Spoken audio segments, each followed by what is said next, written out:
नमस्कार दोस्तों, मैं सूरज लाल संत कबीर विद्यापीठ यूट्यूब चैनल पर आप सभी छात्र एवं छात्राओं का हार्दिक स्वागत करता हूं। आइए हम लोग डेली करंट न्यूज़ के संदर्भ में बात करते हैं।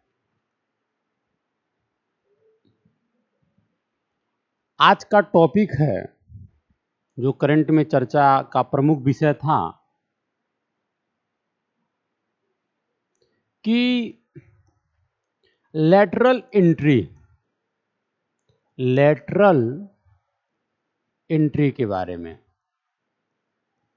यूपीएससी में संघ लोक सेवा आयोग में जो आईएएस, आईपीएस, आईएफएस जैसे पदों पर नियुक्ति की जाती है, उसमें लेटरल एंट्री के बारे में एक प्रश्न है। वो क्या है, इसको जानने का प्रयास किया जाए कि कैसे निजी क्षेत्र के व्यक्तियों को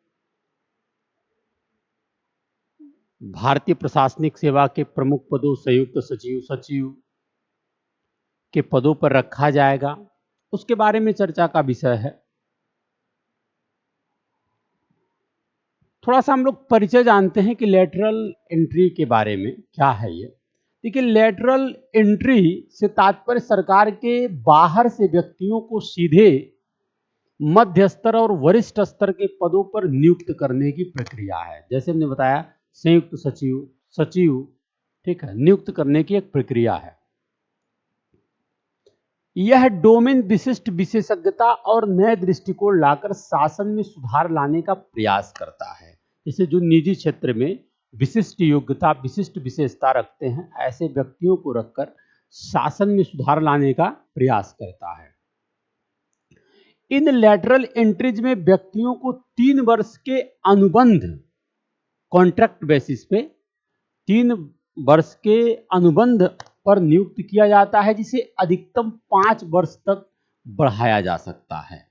ये लेटरल एंट्री में जो संघ लोक सेवा आयोग परीक्षाओं के माध्यम से जो करता है, जैसे आईएएस, आईपीएस, आईएफएस का, तो ये प्रत्यक्ष रूप से डायरेक्ट सरकार के बाहर के व्यक्तियों को, निजी क्षेत्र के व्यक्तियों को लेटरल एंट्री के माध्यम से रखने का प्रयास करते हैं।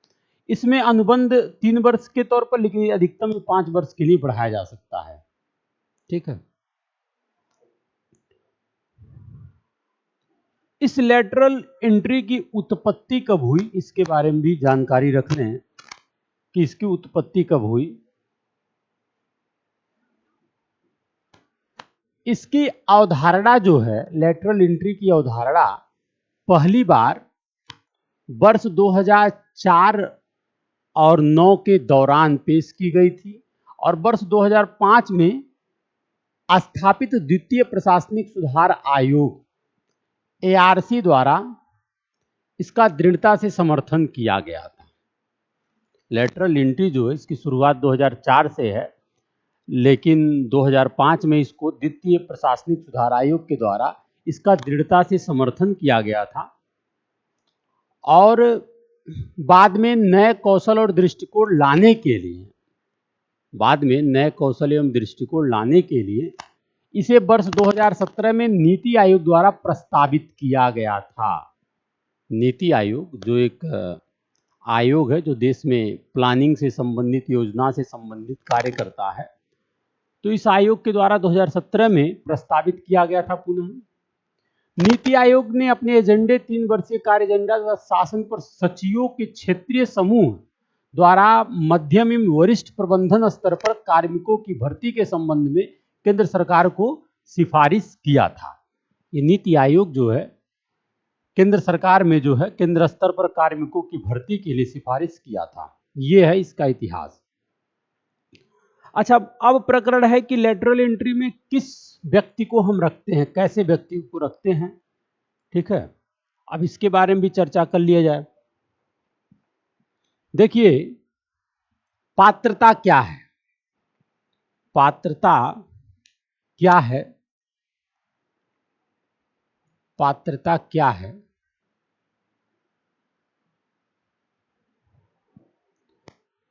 पात्रता में देखेंगे कि निजी क्षेत्र के जो राज्य सरकारों या स्वायत्त निकायों या सार्वजनिक क्षेत्र के उपक्रमों से संबंधित क्षेत्रों में विषय विशेषज्ञता, अपने विषय से संबंधित जो स्पेशलाइजेशन है, विषय विशेषज्ञता रखने वाले ऐसे व्यक्तियों को जिनका ट्रैक रिकॉर्ड अच्छा रहा है, ऐसे व्यक्तियों को नियुक्त किया जाता है। निजी क्षेत्र हो या राज्य सरकारों में, स्वायत्त निकायों में, सार्वजनिक क्षेत्र के उपक्रमों में कार्य कर रहे हो, तो विषय विशेषज्ञता रखने वाले ऐसे व्यक्तियों का जिनका ट्रैक रिकॉर्ड अच्छा रहा हो, इन पदों के लिए आवेदन करने के पात्र हैं। ये आवेदन करने के पात्र हैं। ठीक है। चयन मानदंड सामान्यतः पेशेवर उपलब्धि और विषय वस्तु विशेषज्ञता पर जोर देता है। ठीक है। ये तो हो गया पात्रता। अब थोड़ा सा हम इसके पक्ष और विपक्ष में बात करते हैं कि इसके पक्ष में तर्क क्या है, कितने मतलब ये किस मामले में सही है, सरकार के लिए क्या ये इसका सदुपयोग है। ठीक है। देश के लिए इसका क्या लाभ है, बजट पर क्या प्रभाव पड़ेगा, तमाम जो सारी चीजें हैं उसको भी जानने का प्रयास करते हैं। पक्ष में क्या तर्क है, देखिए प्रतिनिधित्व में वृद्धि हो सकता है, ऐसा माना जा रहा है। चूंकि निश्चित कार्यकाल से एससी एसटी और ओबीसी अधिकारियों को वरिष्ठ पदों तक पहुंचने में सहायता मिल सकती है। इसके माध्यम से कि ऐसा माना जा रहा है कि जो एससी एसटी और ओबीसी अधिकारी हैं, इनको वरिष्ठता यदि वरिष्ठ पदों तक पहुंचने में सहायता मिल सकती है, जिससे उनका प्रतिनिधित्व बढ़ सकता है। ऐसे जो लोग हैं, इस समुदाय से जो लोग आते हैं, चाहे एससी से हो, ओबीसी से हो, एसटी से हो, ये वरिष्ठ पदों तक नहीं पहुंच पाते, तो ऐसा मानना है कि लोग पहुंच सकते हैं। योग्यता पर ध्यान, इसके पक्ष में एक तर्क भी है कि प्रवेश के समय आय की तुलना में योग्यता को प्राथमिकता देना सुनिश्चित करता है कि कुशल व्यक्ति आगे बढ़ सके। प्रवेश के समय जो है योग्यता पर ज्यादा ध्यान दिया जाता है। एवं सामाजिक न्याय को बढ़ावा इससे मिल सकता है, क्योंकि अधिक समावेशी नौकरशाही के लक्ष्यों के साथ संरेखित करता है और व्यवहार्यता, बढ़ती जीवन प्रत्याशा और नियमित फिटनेस जांच के साथ विस्तारित कार्य कर सकता है। ठीक है। अच्छा, इसके विपक्ष में क्या तर्क है, ये भी थोड़ा सा जान लें कि चूंकि पक्ष और विपक्ष दोनों पूछे जा सकते हैं, पक्ष और विपक्ष दोनों पूछे जा सकते हैं, तो दोनों को जान लें। विपक्ष में तर्क यह है कि आयु संबंधी विचार यह है कि कार्यकाल बढ़ाने से 70 वर्ष की आयु तक सेवारत अधिकारियों को संभावित रूप से 67 वर्ष की आयु में सेवानिवृत्ति सुनिश्चित करने के लिए आयु सीमा कम करने की आवश्यकता हो सकती है। ठीक है।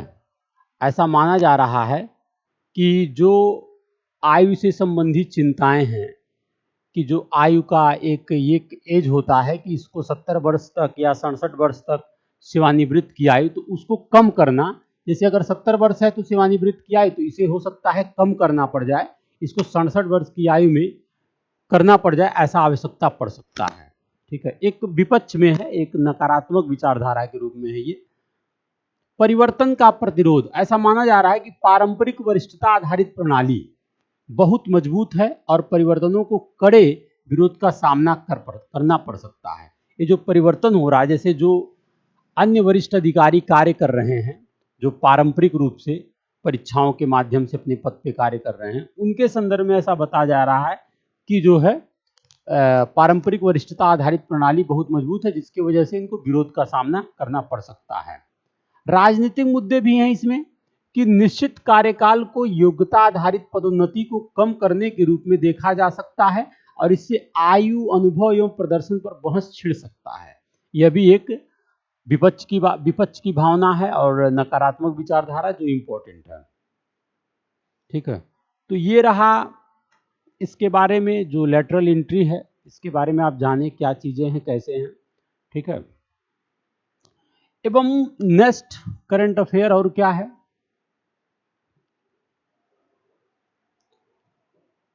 नेक्स्ट करंट अफेयर है कि पनामा नहर के संदर्भ में, नेक्स्ट जो करंट अफेयर है वह है पनामा नहर के बारे में। ठीक है। पनामा नहर के बारे में, पनामा नहर थोड़ा सा आपको हम बताते हैं कहाँ है। देखिए ये जो है आप देखेंगे ये अटलांटिक सागर है, महासागर, ये अटलांटिक महासागर है, ठीक है, ये अटलांटिक महासागर है, ठीक है।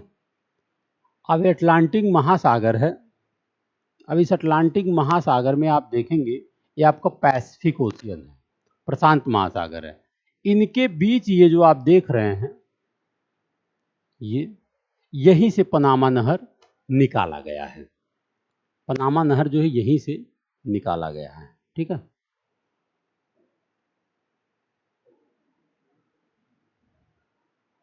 तो क्वेश्चन असल में चर्चा का विषय ये था कि पनामा नहर पर जलवायु परिवर्तन का क्या प्रभाव पड़ रहा है उसके बारे में। तो पनामा नहर, तो आप सबसे पहले तो ये जानिए पनामा नहर कहाँ है, तो इसके बारे में थोड़ा बेसिक परिचय और जान लें, फैक्चुअल डेटा क्या है।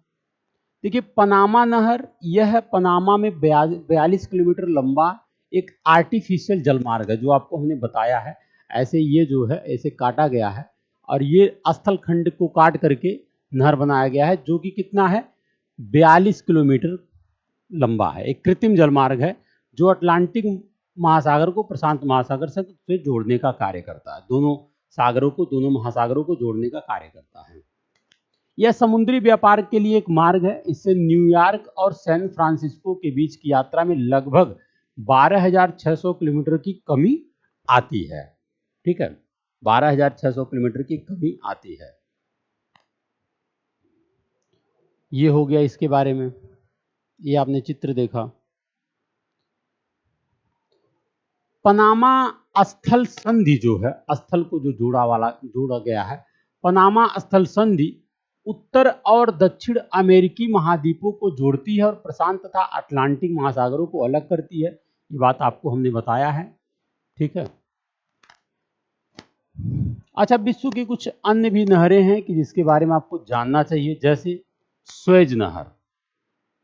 स्वेज नहर जो है, स्वेज नहर, यह नहर स्वेज की खाड़ी एवं भूमध्य सागर को जोड़ने के साथ एशिया को अफ्रीका से अलग करता है। स्वेज नहर, स्वेज नहर जो है यह स्वेज की खाड़ी और भूमध्य सागर को जोड़ने के साथ साथ एशिया को अफ्रीका से अलग करती है। यह उत्तर में सईद पोर्ट तथा दक्षिण में स्वेज तक विस्तारित है, ठीक है, स्वेज नहर।